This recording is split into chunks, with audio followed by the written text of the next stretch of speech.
This week on Newsnight, a conversation with the CEO of the Greater Orlando Aviation Authority about major upgrades to Orlando International Airport and the future of transit connectivity in Central Florida. Plus, next steps for Sunrail as control shifts to local governments. Newsnight starts now.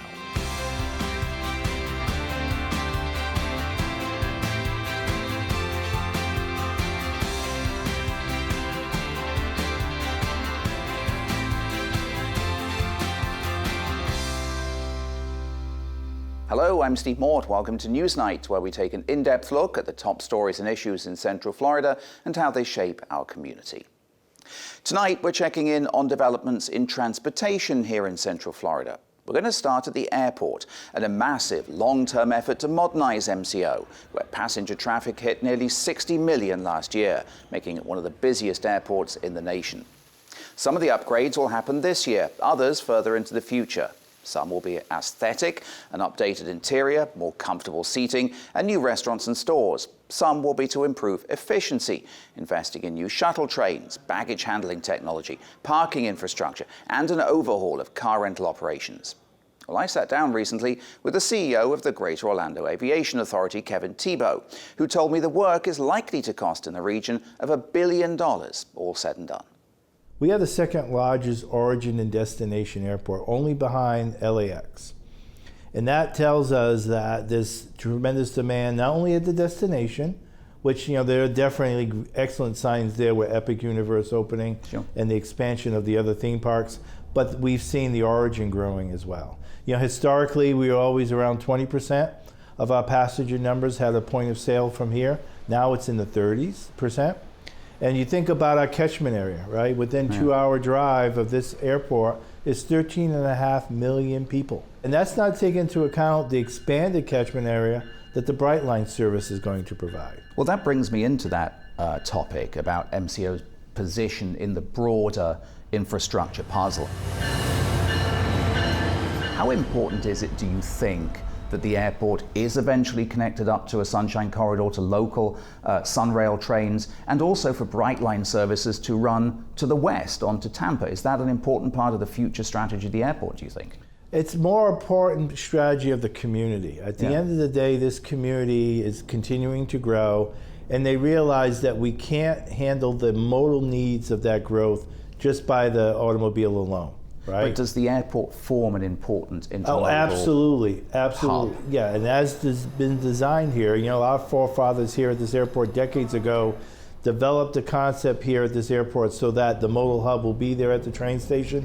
So it can handle the high-speed intercity passenger rail, it can handle the commuter rail, it can handle the light rail, if that's the desires of the community. So the formula is there. It's really now the region getting together and saying, we need to move people in a different way. Given the demand that we're seeing in Central Florida, given the growth, there are specific improvements that the airport has been looking to make, particularly to terminals A and B. What do you think are the key improvements that are slated to take place? Opening up Terminal C did two things. It gave us the opportunity, obviously, to handle the growth that we've seen here, getting to over 50 million passengers, but it also gave us the opportunity to redirect some of those airlines from the current terminal to the newer terminal so that we can address these improvements. And they're improvements in a broad range of different opportunities, whether we renovate and improve some of the look and the feel of our gate areas and some of the restrooms, whether it be replacing every one of the concessions that are here in Terminals A and B and at the gates. So within a couple of years, every one of those are going to change out. Whether it's investing in improving the baggage system. That bag that when you check in, that's going to the plane, it has to go through a series of TSA security checks. That system has been here since 9/11. So it's been out here for 20 years. It needs to be replaced. But then it's beyond that. It's including the people movers, the gate links that go out to those gates, right? How can we improve those and improve the overall experience? How can you improve them? Well, it's replacing them. So we're literally in process now, spending several hundred millions of dollars to literally replace the ones that go out to the gates where Southwest is at and go out to the gates where Delta and others are located, because those people movers have been here for a while. And it's really making those investments to bring up to a kind of a standard of care that we're looking to get here at Orlando International Airport. It sounds expensive. How much is all that going to cost? Well, so you're talking in the baggage, we've got $650 million just on that one project. You've got the renovations, is a couple $100 million just on doing those. So you're getting close to, in total, $1 billion over several years of making those incremental improvements. But it's significantly important if we're going to continue to provide what we constantly talk about as the Orlando experience. Kevin Thibault from Orlando International Airport. Well, let's bring in our panel now to break it all down. And joining us in the studio this week for the first time, Jerry Hume from Spectrum News 13, covers traffic and transportation over there at Spectrum. Good to see you, Jerry. Pleasure to be here. Thanks so much for coming in. Appreciate it. Alexa Lorenzo, morning anchor at WFTV Channel 9, also covers transportation issues. Good to see you once again, Alexa. And Ryan Lynch from the Orlando Business Journal, writes about business, fortunately, for the Business Journal. Thanks for being here, Thanks for having me. Ryan. Good to see you. Alexa, let me start with you because you talked to Kevin Thibault last year, I think. What sense do you get about sort of which modernization programs at the airport are sort of a priority for them in Terminals A and B?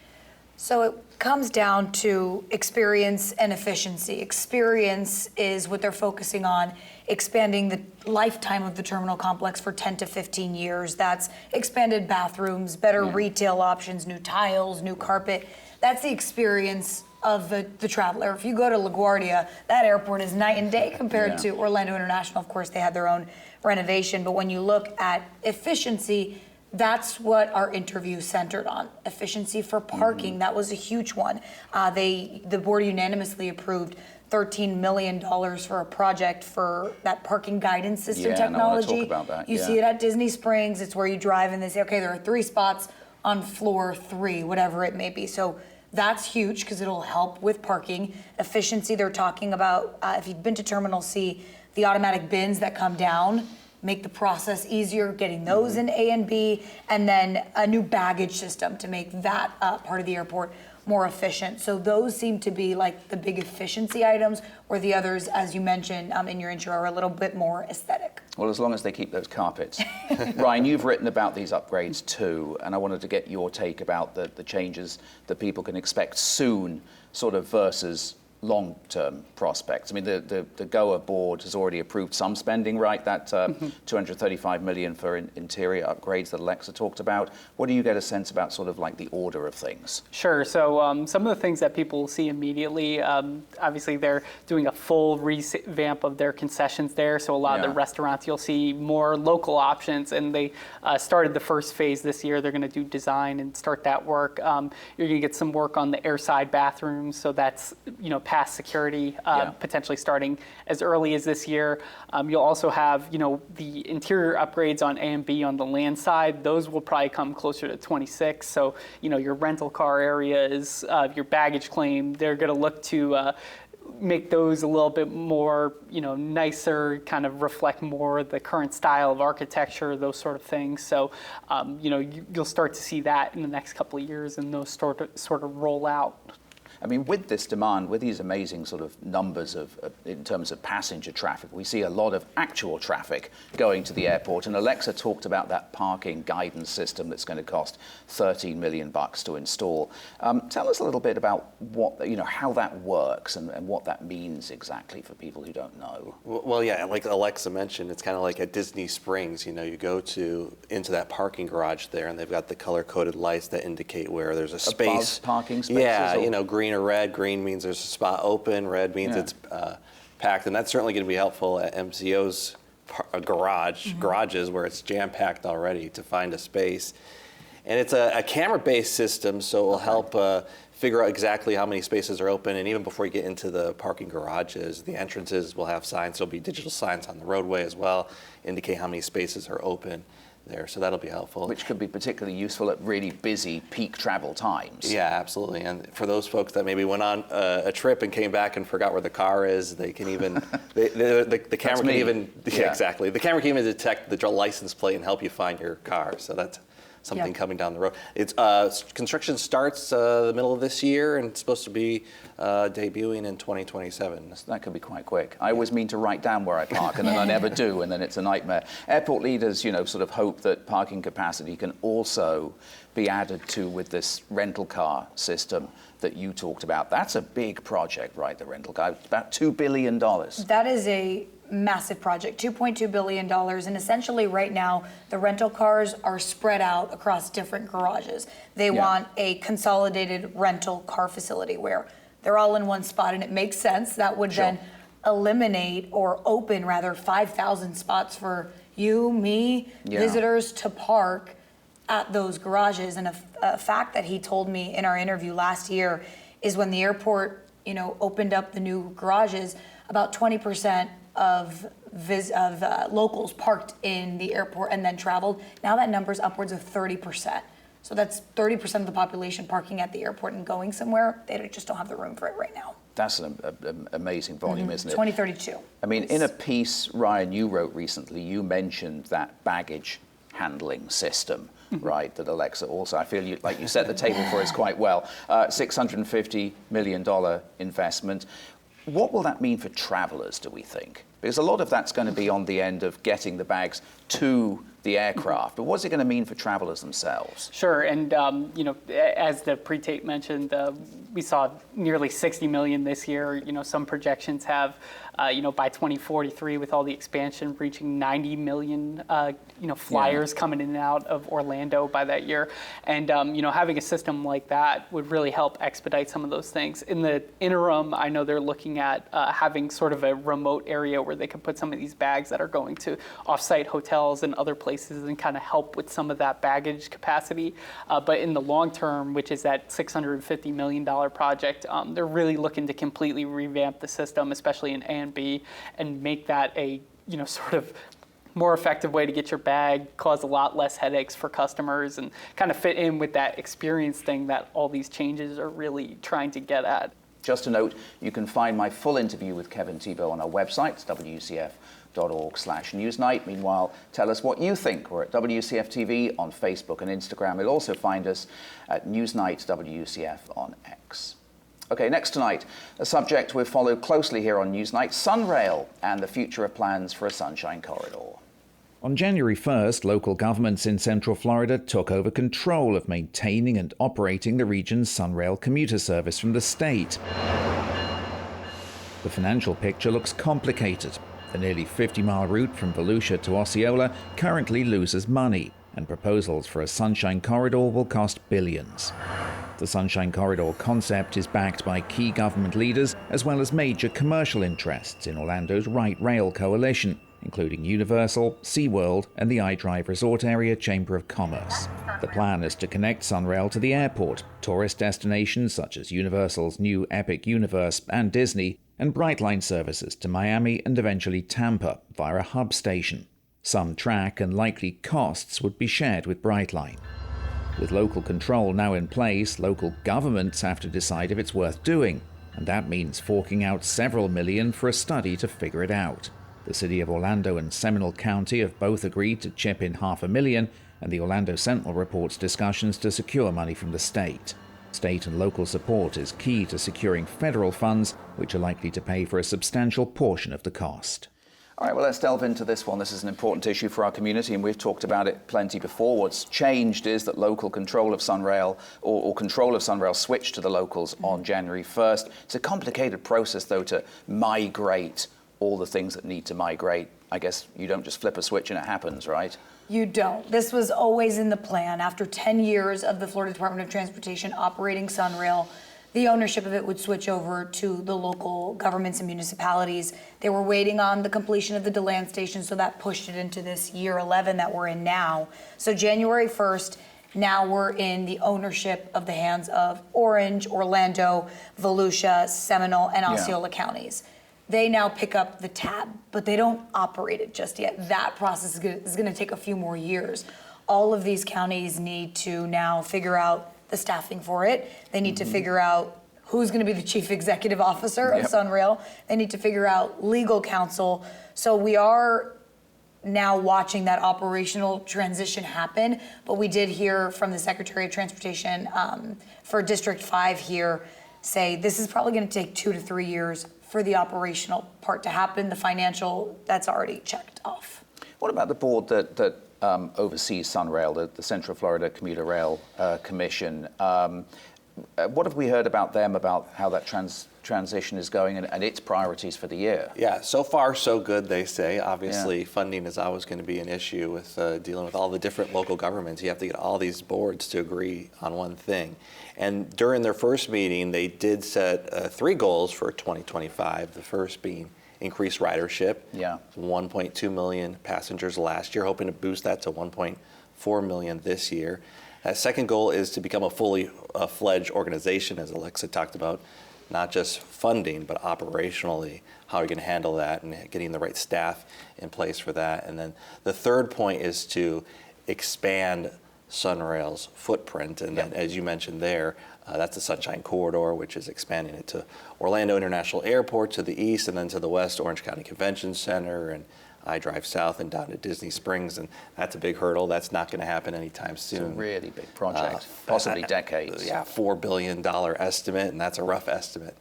Well, what about those ridership numbers, Ryan? I mean, SunRail had struggled over the years, right, to get ridership that would be profitable. What are the sort of the long-term projections for its ridership? I mean, are executives hopeful? Yeah, I mean, you had this past year 1.2 million riders, which is the highest since COVID happened, but still hasn't reached the 2019 level where I think it was roughly 1.5 million. But looking at the Sunshine Corridor, a lot of folks see that is probably where most of the ridership growth would be. Talking with folks, they're looking at 2025 as a slight increase over this year, but looking at just adding the airport station alone would add a couple of million more riders, which is why they're really stressing the potential to have this be phased so that they can really start getting those riders, really expand service and try to, get the whole corridor going. I mean, talking about that $4 billion estimated budget for it. I mean, what do you think are the sort of primary financial obstacles that local governments are going to face, right, in sort of securing that funding, but also sustainably? Sure, it's an added cost for them now. So you're funding the operation, so you now have to fund that. You're looking at roadway funding, you're looking at other competing things, and now we have a federal administration where we're not sure where their transportation funding, priorities are going to be. Is it going to be primarily roads? Will they help fund some of these systems? So that creates another challenge. And most leaders have said we're going to need a couple different types of funding to really do that, whether that's state, whether that's local, whether that's federal.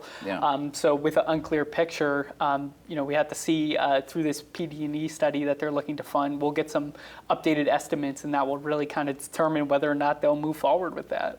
I mean, Seminole County, I think, was the most recent local jurisdiction to kick in funding. I wonder how that, so far in terms of commitments, how the funding landscape looks. So that funding is going toward a PD&E study, which stands for Project Development and Environmental Study.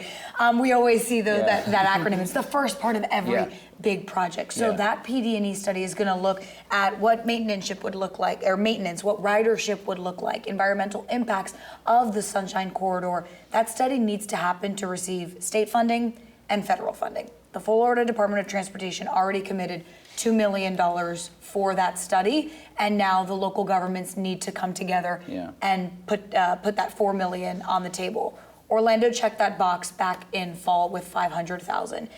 Now we had Seminole County do it last week with $500,000, but we're still missing our other big players here. Orange County leaders are backing the project. They do plan to vote on how much they're going to contribute in an upcoming meeting. That's what we've heard from some of the local leaders. And Volusia and Osceola have said they back this project, but they haven't put money where their mouth is, per se. Yeah. Let's talk about Orange County's Transportation Advisory Commission a moment. That's called TransMAC for short. It met for the first time last month. Let's hear from some of those that spoke at the first meeting. We're in the central part of the state. We're the fastest growing state within the union, and all of that puts pressure on our infrastructure. So managing growth, managing the traffic congestion is all a significant part of what we will be doing. What I'm hoping to accomplish up here is I've talked a lot about road widenings, and we'll talk more about why I think they don't work. But that doesn't mean I don't feel I am not anti-car. What I would like to see in Orange County is a balanced transportation system where we have investments in our roads for the people who choose to drive.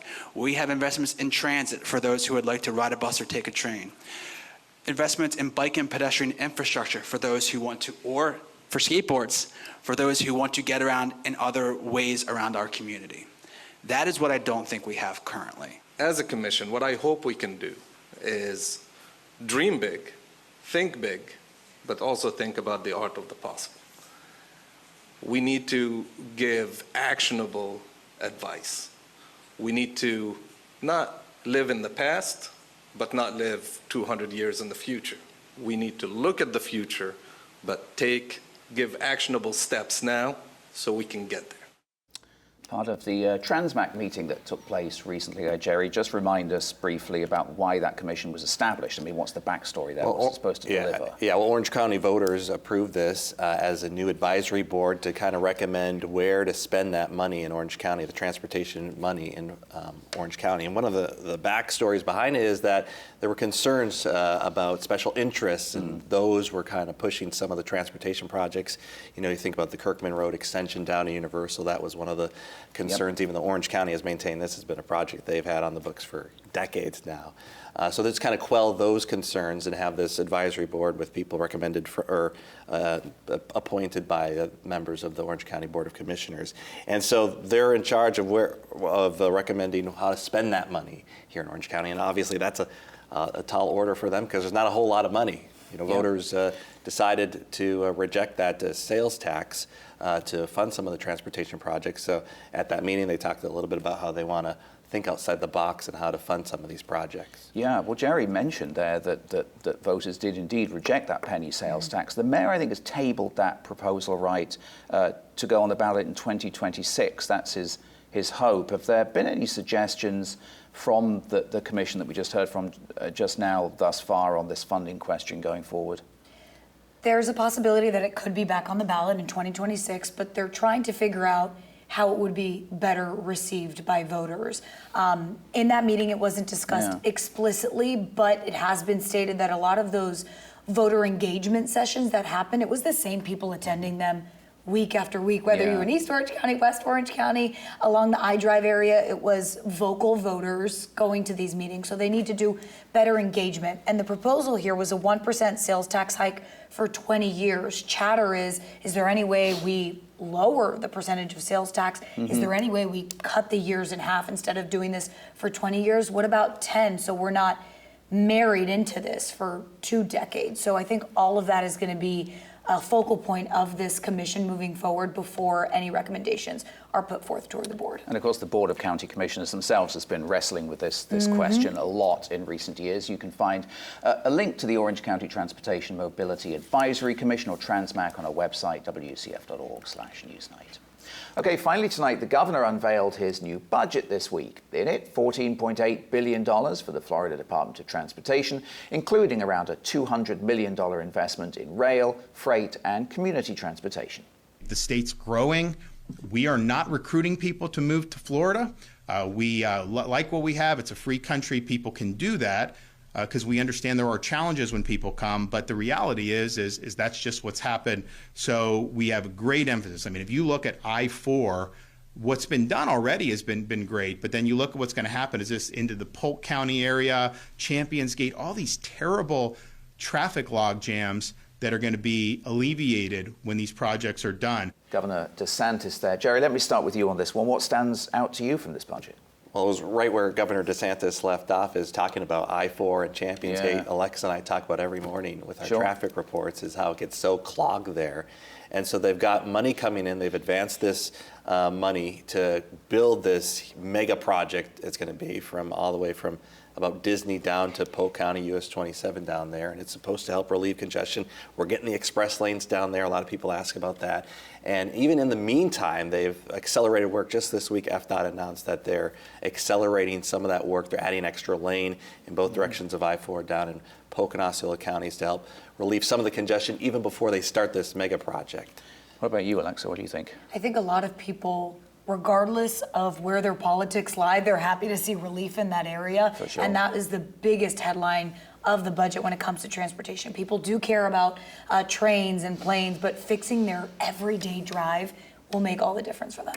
As you mentioned, of course, local and state funding is really important when it comes to securing federal funding. The Trump administration is looking to make cuts, as we know, in federal spending. I mean, could it be a steep hill in the coming years to try to secure some of that federal funding that the state's been looking for? Oh, without a doubt. And I think, seeing these appointees come in, we'll kind of get a feel for what kind of programs they'll prioritize, whether, like I said before, it's just roads or transit. I know Transit for America, which is an advocacy group that oversees, transit funding and advocating for that. They said because of some of the memos that the Department of Transportation has put out, there's roughly $626 million worth of funding that's at risk in Florida, depending on how they change up programs or, do some of that sort of government-wide funding look that they're doing right now. So that could potentially affect projects, how things move forward, how local governments try to get some of that funding. And, really until some of these folks get into positions of power fully and we see where their priorities lie, we won't know. It might take a little time to shake out, and of course local and state leaders are going to be watching the machinations in Washington closely, no doubt. You can find a link to the governor's proposed budget on our website, wcf.org/newsnight, along the bottom of your screen. But that is all the time we have for this week. My thanks to Jerry Hume, Alexa Lorenzo, and Ryan Lynch. Thank you guys so much for coming in. Really appreciate your time today. Good conversation. We'll see you next Friday night at 8:30 here on WCF. In the meantime, from all of us here at Newsnight, take care and have a great week.